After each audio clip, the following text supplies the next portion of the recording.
CRC 89.1 Radio y Cadena Radial Costarricense no se hacen responsables por las opiniones emitidas en este programa. Es tiempo de tender la red democrática y mostrar la Costa Rica del futuro hacia la cual debemos caminar. Con ustedes, Jonathan Prendas, aquí por CRC 89.1 Radio.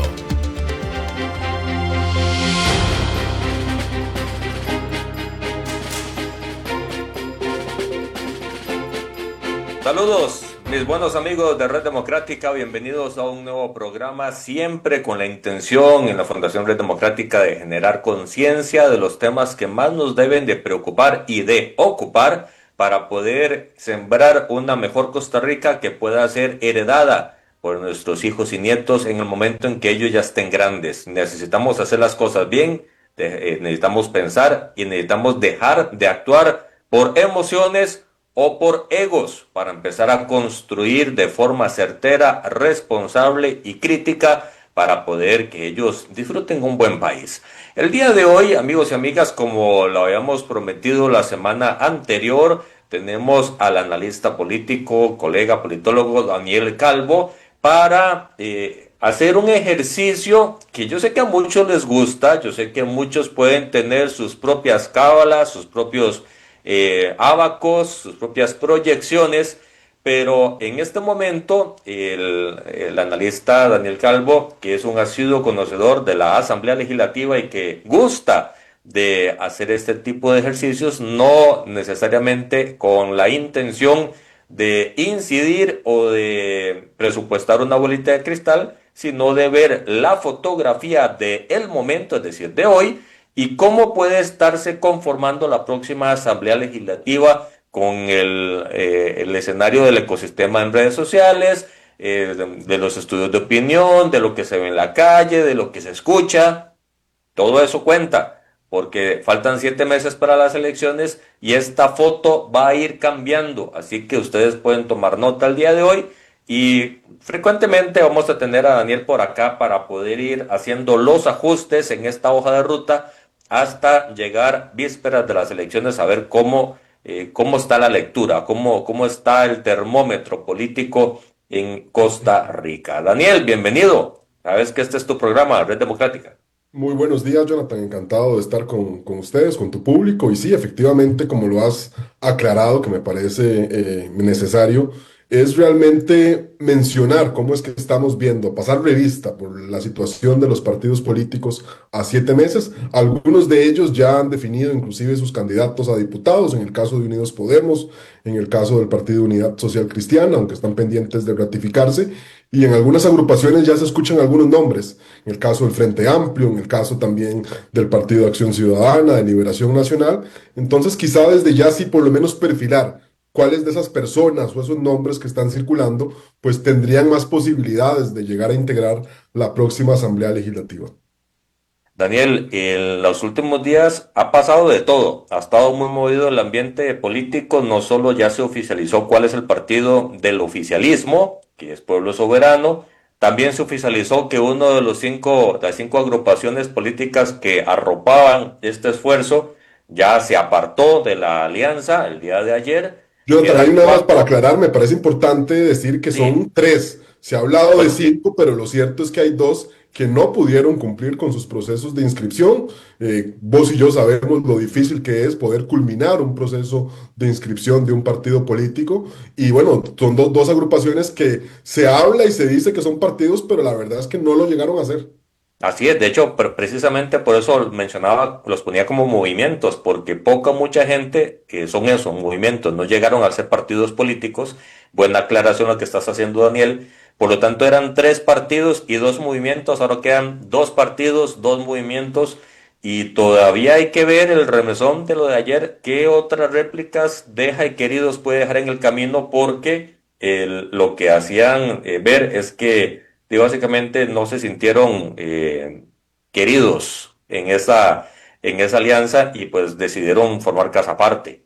Jonathan, si te parece, empecemos por ahí. Empecemos tal vez diciendo que bueno, son 3 partidos, efectivamente lo decías, y 2 movimientos, si es que se les puede llamar como tales. Entiendo que hay un movimiento de esos que tampoco se siente cómodo, que es el liderado por la exdiputada Mireya Zamora, que se llama Renacer Democrático, que no pudo cumplir con los requisitos de inscripción al 31 de enero, que era la fecha establecida por el Tribunal Supremo de Elecciones. Y concuerdo con vos en que muy posiblemente vengan nuevos remesones. Y estos remesones creo que es importante y la gente dirá, bueno, ¿por qué es que las coaliciones o las alianzas en Costa Rica no llegan a buen puerto? Y es que hay aquí algunos elementos. Primero, no existe normativa en nuestro país que genere incentivos para crear movimientos. Eso no lo existe. Además, hay dos temas que me parece a mí son medulares y que explican quizá la poca existencia hasta el momento de una coalición en el sentido estricto de lo formal y también del fracaso de muchas de las alianzas de facto que se han hecho.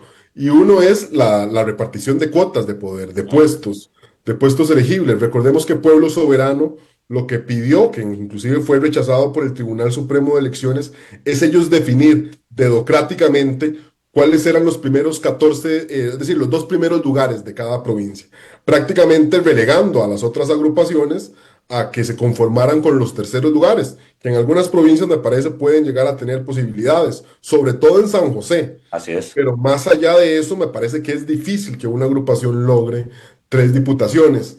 Entonces, ese diría yo que es uno de los grandes conflictos. Y el otro gran tema, me parece, es la repartición también de la deuda, de la eventual deuda política. Eso me parece que es lo que no ha permitido hasta el momento que se logre. No había claridad, o al menos en el anuncio del 12 de abril se anunció que ya no iban con un partido principal y un partido satélite, como fue la estrategia en su momento, sino que iban a poner todos los huevos en el canasto del Partido Pueblo Soberano, que eso tiene una explicación que ahora tal vez quizá más adelante la profundizamos en el tema de subconscientes y conscientes, pero que realmente dejaba poco espacio para agrupaciones. Así que yo imagino y vaticino que muy probablemente vayan a existir más remesones o se termine de desgranar un poco la alianza. No sé si previo a las elecciones o si no con toda seguridad, y lo hablaba yo también con otros colegas, ya uno puede predecir posiblemente escenarios ¿cómo se llama?, de diputados independientes. Como también se aseguraba prácticamente desde que llegó la fracción de gobierno que eso iba a pasar, como terminó sucediendo. Así es, y de hecho, Daniel, esta actualidad del pueblo soberano se agrava o se intensifican las tensiones cuando de un pronto a otro sale Laura Fernández en un medio de comunicación diciendo pueden dar por certero de que ya estoy presentando mi precandidatura como candidata presidencial. Me parece y asumo que no estaban necesariamente informados todos los actores y que pues básicamente quiso dar un paso adelante antes de que otros se atreviera a hacerlo y que robara la atención. Eso también pudo haber servido para poder generar tensiones en los diferentes movimientos.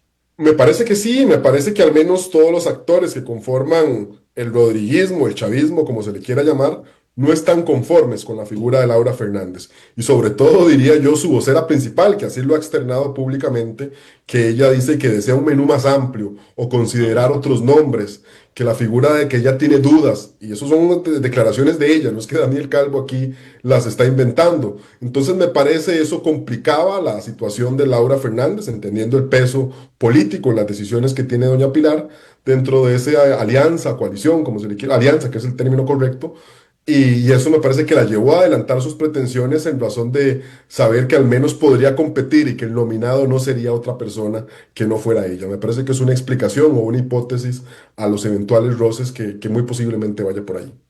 Antes de sacar el abaco, Daniel, hay otros, pues, tensiones o estrés político en otras tiendas políticas, que eso nos puede ayudar a entender y comprender lo que vamos a hacer ahora de proyectar y explicar primero cociente, subcociente, residuo y después ver cómo están ahorita la asignación de eventuales curules y es lo que está pasando en Liberación Nacional con San Ramón. Dirán unos, pero es solo un cantón. Es que San Ramón, Cartago y Heredia. Yo entiendo que ahí no es solo el incendio en San Ramón, es en Heredia y también en Cartago.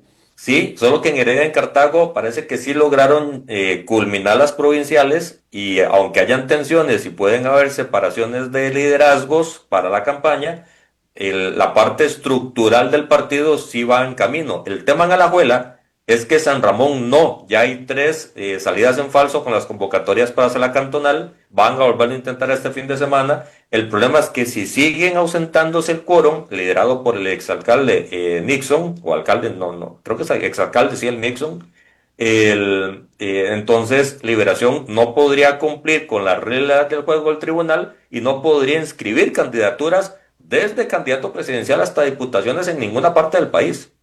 Jonathan, esto es muy importante porque nos permite aclarar a las personas que decirles que existe un principio de independencia de los partidos políticos, es decir, cada partido político elige a lo interno los mecanismos para elegir sus diputados. No es que hay un mismo mecanismo para todos. Cada partido tiene una autonomía de definir diferentes reglas, diferentes formas para definir sus partidos. En el caso de Liberación Nacional estableció, y desde que tengo uso de razón, que sea la Asamblea Nacional la que elija a esos diputados. Entonces, antes de esa Asamblea Nacional, tienen que hacerse asambleas cantonales, después asambleas provinciales, para después poder hacer una Asamblea Nacional que generalmente queda para mediados de septiembre o principios de septiembre, para esa ratificación. ¿Qué es lo peligroso? Que entiendo que me parece que por ahí va el asunto. Es que hay para una fecha para terminar las asambleas al menos provinciales, que Sí. es el 31 de julio de este año. Y eso pone en carrera a todas las agrupaciones. Creo que lo de Liberación es el caso más evidente, pero entiendo que hay otras agrupaciones que también están en el corre-corre de poder realizar sus alianzas, sus asambleas, perdón, ante ese 31 de julio. Como bien lo explicabas, a San Ramón, que es una asamblea de carácter cantonal, se niega a conformar quórum en razón de que no existe quórum, no puede hacerse o definirse los delegados de ese cantón para la asamblea provincial de Alajuela, y eso está complicando la situación en el PLN, que de no resolverlo o corre el riesgo, porque ahí he escuchado ya 2 personas con diferentes escenarios, uno de que no pueda inscribir pues candidatos a diputados y también, y si no, también que sea la asamblea anterior, es decir, las personas electas, no en este proceso interno, sino mediante la creación de un transitorio que sea la asamblea anterior, es decir, la que se escogió para el proceso de 2022, y que esos delegados sean los que tienen. Ahora, esos delegados de la Son los asamblea mismos. anterior, en algunos casos sí, pero entiendo que al menos en el caso del candidato, porque creo que también hay que mencionarlo, Álvaro Ramos, que está siendo muy cuestionado por las estructuras, porque no levanta, porque no ven el liderazgo que quizá algunas personas demandaban de él.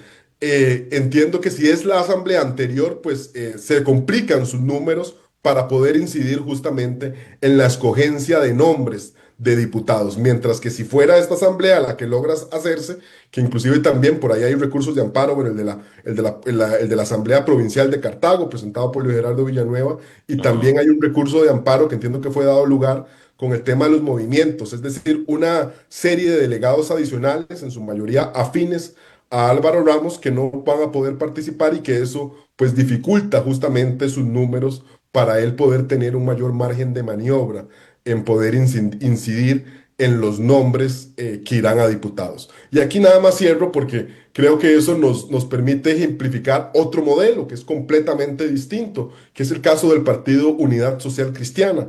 Este partido decidió que sean las asambleas provinciales Provincial. las que elijan directamente los diputados. Eso tiene sus cosas buenas y sus cosas malas, ¿verdad? Dentro de las cosas malas es que Juan Carlos Hidalgo tiene poco manejo o incidencia realmente en el número de escogencia de esos diputados, porque no pasan por un filtro de una Asamblea Nacional que permite lo que se dice en Liberación Nacional, bajarse a ciertos candidatos. Pero también lo que le permite es no estar quizá en estas angustias que vive Liberación Nacional, sino ya prácticamente haber definido cuáles son esos candidatos que quizá ahora también los podemos ir mencionando para ir integrando en este ejercicio quiénes pudieran ser nuestros próximos diputados. De hecho, son los 2 partidos que más tensiones han estado teniendo en estos últimos días. Los demás están en sus respectivos procesos internos, a punto de hacer asambleas nacionales o recién hechas, en los acomodos estructurales de movimientos de campaña para poder generar pues, la estrategia. para lograr captar el voto del público, siendo ese el escenario de los partidos, de hecho, los que en todos los estudios de opinión salen más grandes en tendencia de voto que Liberación Nacional y el que fuera el oficialismo, en este caso Pueblo Soberano. Vamos entonces, Daniel, si te parece, a explicar cómo es la selección de diputados según el sistema del Tribunal Supremo de Elecciones. Los cocientes, subcocientes y residuos. ¿Qué es eso? ¿Cómo funciona? Bueno, primero digamos, y hago nuevamente el paréntesis, de que antes de que hablemos de esa forma de que la define el tribunal, cada partido tiene sus propias reglas para definir a sus diputados a lo interno, a sus candidatos a diputados. Y les hablaba ahora del caso de Liberación Nacional, del caso del Partido del Partido Unidad Social Cristiana, perdón, o bien del caso Unidos Podemos, que entiendo que es la única agrupación que ya definió sí todos sus candidatos y están Ujú. ratificados para este caso. Ahora, una vez que están esos candidatos y se define, bueno, Perico Los Palotes va en primer lugar, Fulanito va en segundo lugar, Sutanito va en tercer lugar, esto en la provincia de Cartago, San José, Alajuela, etcétera, viene lo que viene a ser el tribunal. Entonces, ¿qué es lo que sucede? Los votos válidos que se eligen, ¿verdad? En una elección, se dividen entre el número de curules de cada provincia y cada provincia tiene un número de diputados a elegir. Esto de acuerdo al padrón electoral, es decir, a mayor electorado, mayor número de diputados. Entonces, por ejemplo, pongo el caso de San José. San José tiene para elegir 19 diputados. Es la provincia que elige mayor cantidad de diputados. ¿Por qué? Porque es la provincia de mayor padrón Población. electoral. Ujú. Eso hace que también, y es importante decirlo, que sea la provincia en la que resulta más sencillo, por decirlo de algún modo, porque es la que tiene más puestos a repartir, poder, pues, brindar una diputación. Entonces ahí van a competir los partidos de escala nacional, que ayer hacía un repaso, hay 38 inscritos, hay 9 inactivos y al menos 3 que iban en alianza, nos da un total de unos 38. Es decir, esos 28 partidos, perdón, irían con posibilidades de presentar su candidato, pero también hay que sumarle los partidos provinciales, que eso también va ahí. Yo imagino que eso a un votante josefino, por dicha yo no soy de esa provincia, pero le dará a uno prácticamente una cartulina, ¿verdad? De 45, 40 candidatos a diputados. Entonces vuelvo al tema del Tribunal Supremo de Elecciones. Esos votos válidos se dividen entre el número de diputaciones a elegir por cada provincia. Cada uno tiene un número. Estoy mencionando solo el caso de San José con 19 y eso se divide. Esa división nos da generalmente, que es el histórico en San José, un tema de 19.700, 19.800, que es el tema del cociente. Es decir, cualquier agrupación que supere esa cantidad, esa cifra, tiene confirmadísimo un diputado. Ahora, ¿Cuántos? 18, 38. 19, no, perdón, 38, 38, estoy 38, el puesto cociente, cociente. perdón. 38.000 es lo que divide, lo que genera la división de los votos válidos a los votos válidos de San José entre los 19 nos da 38.000 aproximadamente. Eso nos da el cociente. El cociente es que cada partido que logre esa cifra, pues tiene completamente asegurado Uno. una diputación, exactamente.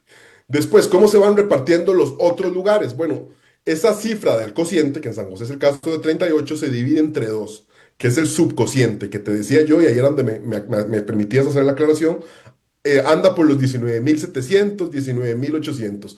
Esa cifra es clave, porque esa cifra, los partidos que no logren superar esa cifra del subcociente, que es la mitad del cociente, y el cociente es la división de los votos válidos entre el número de diputaciones que cada provincia, permite que sea definir cuáles partidos van a poder entrar en el reparto. Es decir, cuáles partidos no necesariamente tienen asegurado, pues por decirlo así, una diputación, pero van a poder entrar en el reparto de ver qué les corresponde. Y ahí quiero hacerte un paréntesis, Daniel, porque muchos dirán, no está tan alto 38.000, 39.000 votos. Y a ver, si lleva su trabajo y si tiene su ciencia encontrarlos en una sola provincia, y muy pocos partidos superan ese límite y muy pocos partidos hacen multiplicación de esos números para lograr dos o 3 diputados por cociente cada uno. Eso es bastante complicado. Los que no llegan a ese límite, que son la mayoría, tienen una segunda opción, que es el subcociente entre 19 y 38. ¿Por qué es importante lo que estás diciendo, Daniel? Porque como no hay muchos partidos que llegan arriba de 38, entras a jugar la segunda bolita, que es este subcociente, que es Así donde es. entran todos. Los que quedan abajo de 19 quedan fuera. Y es importante porque también parece que en esa segunda oportunidad hay más posibilidades. Mire, lo cierto es que son muy pocos los partidos que superan inclusive la barrera del subcociente. La del cociente Ujú. ni qué decir, pero la del subcociente, vean, inclusive tenemos 6 fuerzas representadas. Y aquí hay y una trampa que yo al menos en las elecciones anteriores no me cansé de repetir. Y es que a veces los costarricenses creemos que por tener una mayor cantidad de partidos políticos vamos a tener necesariamente una asamblea más fragmentada. Y No, no es es todo así. lo contrario. Ujú. Más bien, el número de enorme cantidad de partidos hace que muchos de estos partidos se maten entre sí. ¿Qué quiere decir esto? Que todos se repartan los votos, pero que muchos de ellos no logren ese subcociente. Entonces quedan fuera del reparto. Entonces nos hace, por ejemplo, que la campaña del 2018 teníamos una cantidad de partidos menor, pero tuvimos 8 partidos representados en la Asamblea Legislativa. En el 2022 tuvimos todavía más, pero solo pasamos a 6 partidos políticos. Y muy probablemente, ¿verdad? Eso lo tendremos que ver y ahora quizás si el tiempo nos lo permite, lo iremos perfilando. Es que probablemente sean pocos los partidos que superen ese filtro. Y en el caso de San José es quizá la provincia donde es más sencillo. En Ujú. algunas provincias, por ejemplo, las costeras, que son las menos pobladas, se vuelve todavía más difícil, donde creo que el cociente, si la memoria no me falla, Jonathan, me corregirás, creo que anda a veces por los 11.000, entre los 11.000 y los 14.000. De hecho, hay 2 puntos de lo que estás diciendo. Uno, para hacer una muestra de qué tan complicado es para todos alcanzar cociente y subcociente, en la elección del 18, José María Villalta, del Frente Amplio, logra su curul de último. Fue el último lugar en San José por el subcociente más bajo entre todos los que entraron. Fue básicamente el último en entrar. Y en las costeras, más o menos, entre todos, siempre hay un margen de unos 20, 18, 25 mil votos de su cociente, la barrera, porque como hay menos cantidad de gente, sube el nivel de votos necesarios que se necesitan. Pero a razón de la distribución, el padrón electoral hay que hacerle un zarandeo, que es los que no van a votar, ya sea porque están fuera del país, ya sea porque están en hospitales, ya sea porque se pusieron a votar en Guanacaste cuando viven en Limón, que es mucha gente, y los que de plano no encontraron a alguien que los identificara y les hiciera el conecte con una intención de voto. Todo ese grupo tradicionalmente se mueve un 40%, queda un 60%, que es lo que se divide en lo que está explicando Daniel de las formas de encontrar al menos 45.000 votos, 40.000 votos, al menos 20.000 votos, y menos de eso ya quedó fuera, que la gran mayoría de partidos, como dice Daniel, de 38 se pueden estar vaticinando unos 7, 8 que entren a la asamblea, es decir, 30 partidos no van a lograr más de 17.000 votos, y eso es un reflejo de lo que está pasando en la división del padrón electoral. Jonathan, y eso me parece a mí que nos explica también que quizá el cambio de parecer de la estrategia inicial del gobierno que decía que iba a llevar un partido principal y que iba a llevar otros partidos satélites, cada uno con el número presentando sus propios diputados. Y eso lo que estaba haciendo, y me parece que recapacitó a tiempo, es decir que justamente eso, que muchas de esas agrupaciones se perdiera el voto chavismo, en que muchos partidos no lograran superar ese subcociente, se quedaran a veces a por 1.000 o por Ujú. pocos votos de superar el cociente y eso no permitiera obtener el número de diputados que al menos ellos calculan y los terminó llevando a recular y a buscar quizá presentar su oferta en un solo partido, que bueno, está generando estas rencillas que comentábamos ahora al inicio del programa. Daniel, ya se mencionan nombres que podrían atraer votos por sí solos al margen del candidato presidencial, y otros que necesitan por fuerza un candidato fuerte para poder llevar agua a sus molinos a nivel provincial. ¿Cuáles son los que más te llaman la atención de los nombres que están saliendo ¿De los candidatos o de candidatos a diputados? de diputados? Mira, creo yo al menos, y aquí tengo un criterio muy poco popular, yo soy fiel creyente de que debería existir en nuestro país la carrera parlamentaria. Es Sí, decir, que las ¿de acuerdo? personas pudieran llegar y permanecer por un buen tiempo en sus curules. ¿Esto por qué?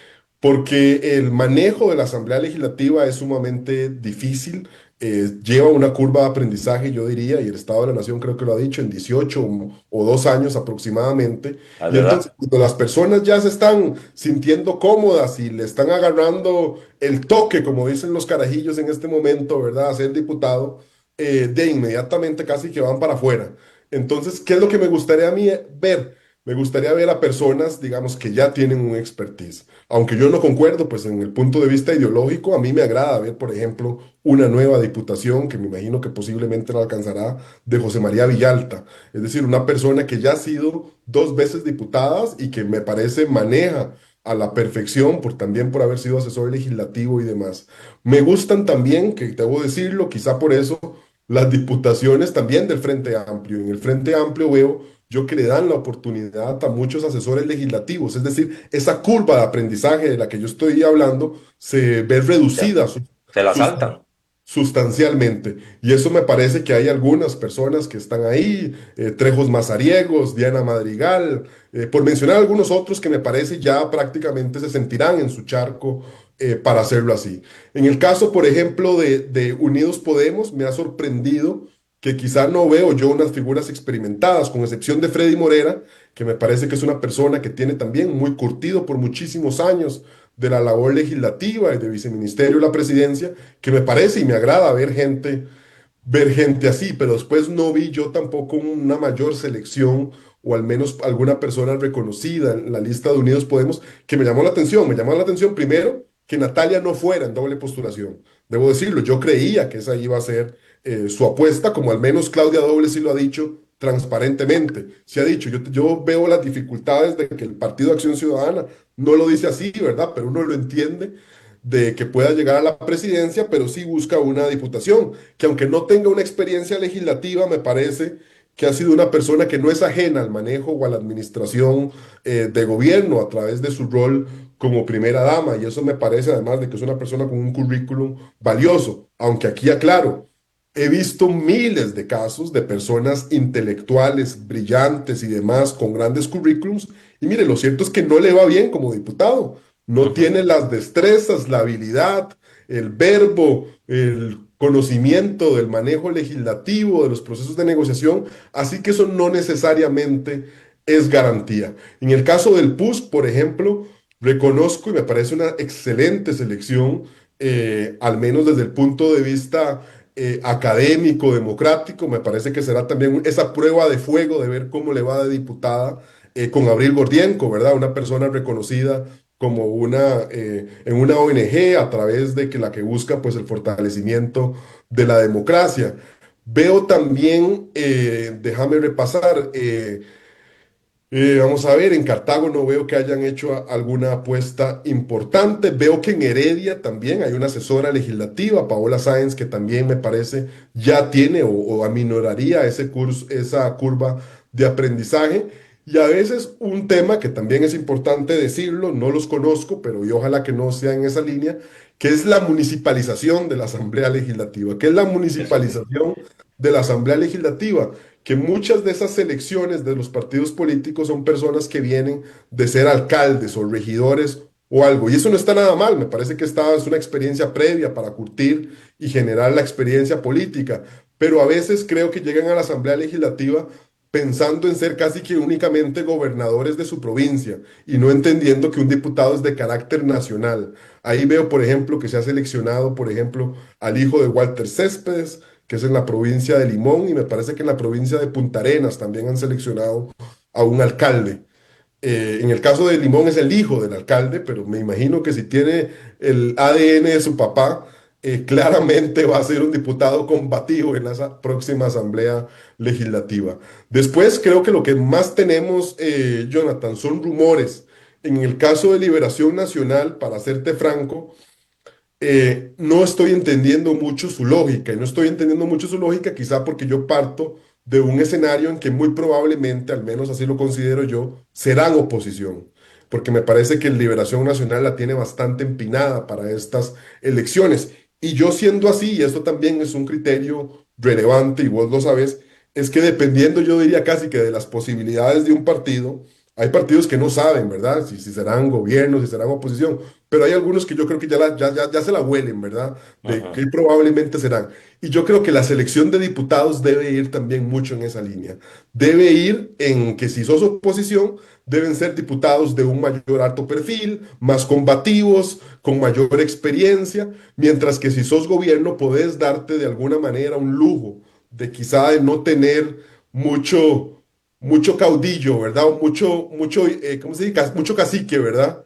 Exacto.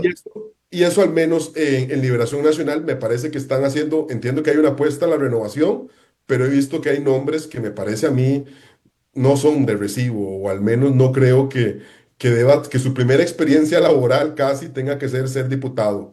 Y eso me parece que más bien debería premiar a ciertos diputados con mayor experiencia. Pero bueno, eso es lo que está. Hay una cantidad de nombres que si querés ahora me vas diciendo por provincias y lo vamos analizando. O bien en el oficialismo, que al menos los nombres que suenan, que se tendrán que anunciar en estos próximos 15 14 días, que es lo que nos queda para el 31 de julio, he visto ya una lista casi que de 6 ministros que muy probablemente renunciarían. Y lo que estoy viendo es que ¿Cuáles tienes ahí en la carpeta? mira, al menos los nombres que los corrillos legislativos nos dicen es que Arnoldo André Tinoco, que lo ha dicho el propio presidente de la República, que a él le encantaría de verlo como presidente del Congreso, si no es que el propio presidente de la República también renuncia, que eso es otro tema del que no hemos conversado. He escuchado el de Paula Bogantes, por ejemplo. He escuchado también el de Yerlin, que es la presidenta del INAMU. Déjame ver aquí porque por aquí los tengo, que estaba conversando con un colega tuyo. Paula Bogantes del MISID, Víctor Carvajal del MAC, por ejemplo. Francisco Gamboa, que ya renunció, que era del MEIC, ¿verdad? Yo creo que Laura Fernández, yo no descartaría que si le pasa un escenario distinto en la fórmula presidencial, pues la terminen por postular en la Asamblea Legislativa, que también, valga decir, me parece que es una persona que conoce a la perfección el Sí. trámite legislativo. Te decía, bueno, he escuchado, por ejemplo, también, eso desconozco si será cierto o no, nada más lo menciono porque es lo que circula en corrillos legislativos, José Eduardo Sánchez, que fue exdiputado del PUSC en 3 ocasiones y que de serlo rompería el récord de ser más diputado, empatando a Cachimbal, a mi querido Cachimbal, pero Cachimbal tuvo una diputación como diputado suplente. Él de lograrlo tendría 4 diputaciones como ahí. Entonces, ¿qué es lo que veo? Y para cerrar la idea, veo que en el caso del oficialismo, veo personas de mucho perfil y que no sé si necesariamente eso sea lo más conveniente, en razón de que al menos las encuestas lo que nos dicen es que hay amplias posibilidades de que el oficialismo pues pueda darle continuidad a su proyecto político. ¿Qué es lo que estoy diciendo aquí? Es que estoy viendo mucho cacique y poco indio. Y creo que eso puede llegar a complicarle o darle una fracción, suponiendo también este tema de cuotas entre agrupaciones, que yo me atrevería a decir casi que desde ya uno puede sospechar que esto vaya a terminar tarde o temprano más adelante en casos de transfugismo político. Vamos a sacar con este escenario el ábaco. En la anterior semana, la semana pasada, dijiste, y siempre lo he tenido así, de que te gusta hacer proyecciones con las fotos que vas viendo en cada momento. Esas fotos, a ver, hay que entender algo y explicárselo también a la estimable audiencia que nos sigue el día de hoy, que va a ver el programa en otros momentos. Nuestras burbujas de redes sociales y nuestras burbujas del círculo social en el que estamos nos puede llamar a la equivocación y creer que somos ya ganadores en primera ronda cuando es simplemente la réplica de un eco, de un grito que genera eco que es reducido. Entendiendo eso y sabiendo que las redes sociales pueden jugar malas pasadas y nuestro entorno si nos sentamos a hablar de política, vos y yo vamos a coincidir normalmente en la mayoría de las cosas. Pero si hablamos con alguien distinto, vamos a ver disidencia. Entendiendo eso, ¿Cómo ves la repartición de la Asamblea Legislativa sin entrar en nombres, sino en partidos y en logros del caudal electoral hoy?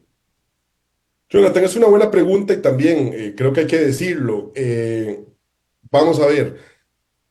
eh, las campañas electorales, y sobre todo en Costa Rica, han demostrado que generalmente cambian radicalmente o que se definen el mes de enero. Entonces, Sí. creo que mucho de lo que estamos haciendo es en alguna medida irresponsable. ¿Irresponsable por qué? Porque es la fotografía del momento, a este momento. Por Entonces, eso, quizá, de hecho, disculpa que te interrumpa, Daniel, por eso al principio del programa dije, mes a mes vamos a ir, te voy a ir invitando para ir actualizando esta foto, porque totalmente cierto, lo que hoy está en la foto, en enero y por semana en enero va a cambiar, pero se puede ir actualizando. bueno, vamos a ver, empecemos por el gobierno, ¿verdad? El gobierno se ha cifrado una cifra que me parece muy alta, me parece que inclusive están corriendo el riesgo de un manejo de expectativas muy alto, que la verdad, pues puede jugarles en su contra, decir que lograrán 38 diputados o más. Y a mí, para serte sincero, no lo veo posible. No lo veo posible porque quizá la única la presidencia en la que se ganó más apabullantemente, que fue la de 1982 Ujú. con Luis Alberto Monge, no logró, y el PLN en su mejor momento de apogeo y la política en general, ¿verdad? La política gozando de esas enormes plazas públicas donde no había indiferencia, donde no había abstencionismo, etcétera, y lo que lograron fueron 33 diputados. Así Yo es. no veo, digamos, ni tampoco que se acerquen ahí. Lo que al menos se habla es que la popularidad del presidente, que hay que ver si esa popularidad se le traslada a quien sea la persona seleccionada, sea Laura Fernández o sea otra persona. Hay que ver también si esa popularidad también equivale a movilización electoral y yo Ujú. tengo ahí grandes dudas respecto al gobierno. Yo no dudo de la popularidad del gobierno, me parece que es un gobierno popular y así lo demuestran pues las encuestas y lo que también las redes sociales, pero a veces esa popularidad no se traslada en movilización electoral o en capacidad de organización y ya quedó al desnudo con las elecciones municipales donde no tuvieron esa capacidad de mostrar, de poder crear una estructura. Y también creo que en las protestas que han definido, no he visto yo tampoco una capacidad de movilización que me sorprenda. Pero bueno, suponiendo que está ese 40%, lo que nos dice la historia, ¿verdad? O los comportamientos electorales históricos, es que cuando un presidente roza el 40%, ¿verdad?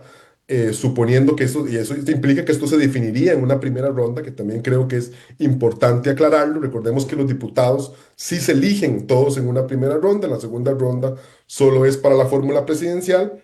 La historia lo que nos ha dicho es que ese 40%, 40, 45, puede andar entre los 25 y los 27 diputados. Eso es lo que nos ha dicho la historia. He visto también algunos colegas o algunas personas que les gustan hacer estos ejercicios con unos números similares a los expresados, a Mario Quirós, por ejemplo, a Douglas Camaño, y por ahí he visto también otros ejercicios individuales, y me parece que eso es la cifra que al menos se maneja el oficialismo. Después, bueno, empecemos por los partidos representados. Después, eh, pasemos al Partido Liberación Nacional. Hablábamos ahora de su acongojante situación, su apremio por realizar las asambleas, su molestia con el candidato y demás.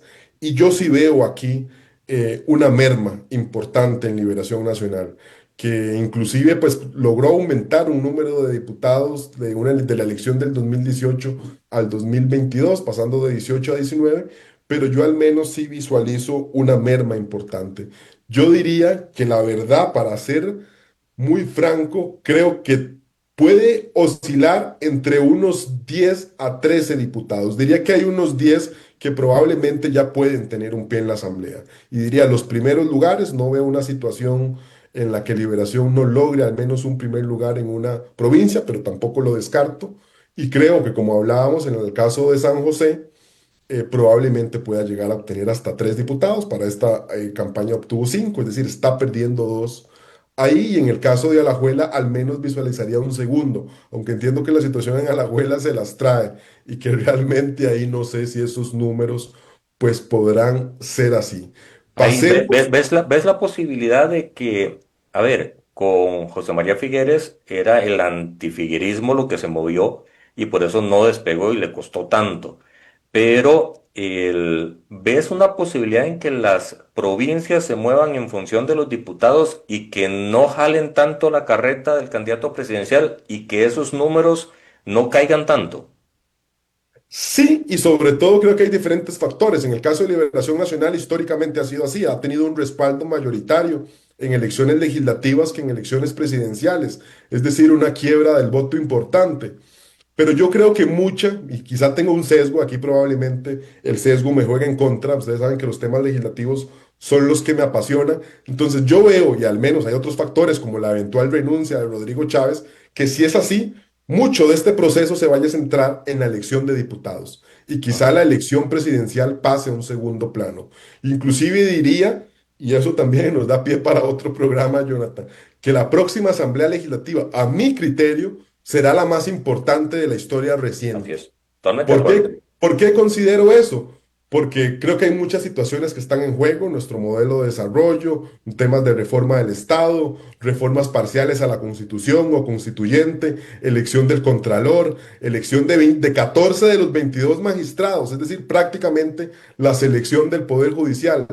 Entonces sí creo que puede existir un voto mayoritario de liberación, más en diputados que en presidentes como ha sido histórico, pero sigo viendo esos números ahí. Inclusive yo diría que puedo ver quizá algo de eso también en el Partido Unidad Social Cristiana, que creo que la gente sí reconoce liderazgos de carácter provincial o de carácter territorial, aunque tal vez el candidato no le genere empatía. Ok, estamos hablando de, ya pasamos por el gobierno, ya pasamos por liberación, Pasemos al PUSC. la unidad, vamos a hablar de En ella. el caso del PUSC, también veo una situación compleja, veo en algunas provincias muy débiles, por ejemplo en Cartago, no veo la fuerza, digamos, de otros candidatos en el caso de ahí, inclusive me ha sorprendido, y esto también es importante que la gente lo sepa, en muchos de los partidos la selección de los candidatos obedece a los cantones más poblados. Es decir, en Cartago, por ejemplo, siempre se había estilado, hasta aunque se ha venido variando, con consecuencias para ellos, en el caso de Liberación, en el caso de Unidad, de que los candidatos generalmente pues iban a ser del Cantón Central el primer lugar, que es Ok. el cantón más poblado, que el segundo lugar sería para Tres Ríos, que es el segundo cantón más poblado, y el tercer lugar para Turrialba. En el caso del PUSC, veo que le están dando el primer lugar a una persona de Jiménez, que es el cantón menos poblado de la provincia. Entonces me parece que eso pone cuesta arriba el conocimiento de esta persona, al menos en Cartago. Entonces vaticino también una reducción. Yo creo que ahora están en 9, creo que pueden llegar al menos en la foto del momento. Creo que a Juan Carlos también le ha costado pues un poco pues en buscar empatía o simpatizar con buena parte de la dirigencia, que veo la dirigencia en algunos casos como resfriada, como se dice popularmente, y creo que puede oscilar entre los 5 o los 6 diputados. Ahí ya están perdiendo de 3 a 4 diputados. En Liberación estábamos hablando que están perdiendo de 9 a 5, para que después vayamos ahí.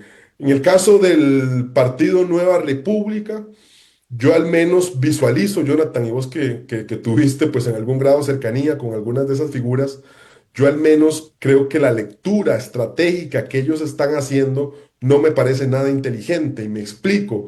Siento que ellos están intentando pescar y copiando mucho del estilo del presidente. Y creo que el que los dos pesquen en un mismo estanque, por decirlo de alguna manera, y el que algunos de sus diputados pues intenten pues imitar o copiar parte del estilo del presidente, me hace a que el elector, si tiene que elegir una opción, va a elegir la elección ganadora. Y la elección ganadora en este caso me parece que es el partido del oficialismo. Entonces creo que puede existir una merma también importante. Hoy tienen 6 diputados. Me parece que Fabricio Alvarado no le irá mal en esta campaña, ya es un candidato que tiene un piso importante, pero que no le veo yo que tenga muchas posibilidades de crecer. Entonces, Ahí, disculpa que te interrumpa también, volvemos al único ejemplo de la época cercana que ha intentado 3 veces pues llegar a la presidencia y en la tercera la asamblea no le salió nada bien, que fue Otto Guevara. bueno, eso te iba a decir yo de Otto Guevara, pero al menos visualizo yo que es muy posiblemente que pierdan, al menos creo que el voto periférico, que era quizá uno de los bastiones electorales de esta agrupación, él se ha adueñado de él, creo que el oficialismo, y eso creo que pudiera hacerle mella. Yo creo que ahí pudiera reducir tal vez a 4 o a 3 diputados. Ven ahí lo que está pasando. Me queda el Frente Amplio. En el caso del Frente Amplio, es todo, me parece a mí una incógnita. Me parece que ellos han mostrado siempre buenos resultados cuando José María Villalta es el candidato presidencial. En este caso, José María Villalta decide dar un paso al costado y optar por la diputación, pero me parece que Ariel Robles es una persona que al menos logra cierta empatía con un público joven y demás. Es un público complicado. Sí es un fenómeno muy metropolitano, y lo decían hoy en una entrevista en medios de prensa que leía o ayer. Entonces creo que no sé si lograrán sostener esos 6 diputados, pero me parece que pueden andar entre los 5 y los 6. Cuidado si no. Y el otro caso, que me parece que es el más importante de todos, es el caso del PLP. Y no quiero ser aquí eh, apocalíptico, pero yo sí casi que lo veo al punto de la extinción, ¿verdad? Me parece que será muy difícil que logren obtener una representación dentro de la Asamblea Legislativa. Veo que todavía el partido está en una descomposición grande. He visto también que muchas de sus bases han migrado. Recordemos que fue un partido que fue inflado, al menos en ese proceso, con parte del electorado del Partido Acción Ciudadana, aunque les parezca increíble, pero así lo ha reseñado el informe del Estado de la Nación. Entonces creo que muy posiblemente, pensaría yo que muy difícilmente vayan a tener representación. De todos esos sobrantes, ¿qué partidos veo yo que pudieran Ujú. estar pellizcando? Bueno, yo creo que al menos, o me gustaría creer que Unidos Podemos tiene la posibilidad de lograr algunos diputados, y lo digo, creo que Freddy Morera, y lo decía ahora, me parece que será un buen diputado por San José y que tiene amplias posibilidades de serlo. Entiendo que Unidos Podemos en Cartago tiene el control de 4 municipalidades, y eso es estructuralmente y clientelarmente, hay que decirlo así, Claro. me parece que le suma bastante y que al menos debería permitirles una, no sé si 2 diputaciones. Creo que también está el partido aquí, partidos de escala provincial, que está el partido Actuemos Ya, que es el que controla la municipalidad de Cartago y que es jefiado por Belisario Solano, que creo que puede tener posibilidades también de obtener diputaciones, sobre todo en la provincia de Cartago. El Veo PAC. también el fenómeno de José Aguilar Berrocal, que me parece está recogiendo mucho de las bases del PLP. Hay que ver si logra realmente sumar esa base, y además habría que ver si logra también tener un impacto importante, sobre todo en provincias como Guanacaste, donde entiendo él tiene un liderazgo destacado y demás. Creo que pudiera llegar a tener un número de diputados pues en San José y también quizá en otras provincias. Decime partido, Jonathan, porque la verdad es que son El, tantísimos el que PAC. el PAC, bueno, el PAC yo te lo decía, yo creo que la apuesta de Claudia Dobles está en que ella sea diputada por la provincia de San José, algo que veo muy probable y que quizá pueda pellizcar un segundo lugar con el tema del subcociente que decíamos en San José, o hay que ver también en Heredia. En Heredia han sido también una provincia en la que generalmente han sido fuertes. Más allá de eso, para serte honesto, no veo. Claudio Alpizar, de Esperanza Nacional. Me parece complicado, me parece que será de esas agrupaciones que muy posiblemente vayan a superar el subcociente, que te decía, sobre todo en la provincia de San José, donde es más sencillo, y que ahí ya es prácticamente impredecible decir, ¿verdad?, si lograrán obtener, porque para ponerles quizá un ejemplo a la población, yo conozco diputados que lograron por una ventaja de 48 o de 30 votos, Ujú. lograrle robar una diputación a otro en temas de residuos. Así que ya ponerme con ese lápiz tan fino me parece difícil. No sé si se me escapa alguna otra agrupación, te decía, hay hasta 28, hay algunas de las que todavía no sabemos quiénes serán sus candidatos, pero así más o menos es como yo estoy observando a este momento. Ok, eh, entonces, si te parece, en estos minutos que quedan, nos quedan 4 minutos, 4 o 5 minutos, vamos a hacer un repaso de cómo quedaría. Para vos, Pueblo Soberano podría agarrar 25 votos, 25-27. sí, 25, 20, 25, 25, pongámosle unos 25. 25. Liberación Nacional le pusiste entre 10 y 13. Correcto. ¿Cuánto le pondrías? Mire, es complicado, me parece que es difícil de la situación hoy que está siendo tan precaria, le daría unos 11. Ok, pongámosle 11. De Unidos Podemos. Yo creo que pueden lograr unos 2 o 3 diputados. Pongámosle 2 o 3 Sí, dos, ponerle dos. para sacar la foto bien, bien nítida. La unidad, Parece que unos 5 diputados al menos. ok. El Frente Amplio, Yo diría que al menos 4 me parece que están muy probablemente. el PAC, Uno fijo y dos que está ahí posible. Póngale uno. el PLP, Cero. Nueva República, Híjole, me parece que puede tal vez obtener entre 3 o 2 diputaciones. Póngale tres. 3. Ustedes son 25, 36, ¿Cuánto nos queda? 38, 43, 44, 48 y 51. Quedan 6 en disputa. Mire, yo diría que esos 6 en disputa para mí es todavía una interrogante. Te decía la posibilidad del partido Avanza, que está reclutando buena base del PLP y que ve un liderazgo fresco y además en el caso de Guanacaste entiendo que tiene un liderazgo por ahí. Y déjame ver si se me queda alguna agrupación, porque es que son tantísimas. Yo ayer hacía un repaso, al menos aquí de las agrupaciones. No sé si el Partido Progreso Social Democrático, que fue el partido que utilizó el gobierno, pues Es pudiera que tener opciones. Me parece que eso va a pod- ser pod- una podría haber compu. tenido con un candidato distinto. Parece que ahora la actual diputada presidenta del partido sería la candidata. Sí, pero aquí yo creo que hay elementos. Uno, me parece que tiene una deuda política importantísima, que no Sí, goza ningún otro partido político y eso le da una ventaja respecto a otros partidos.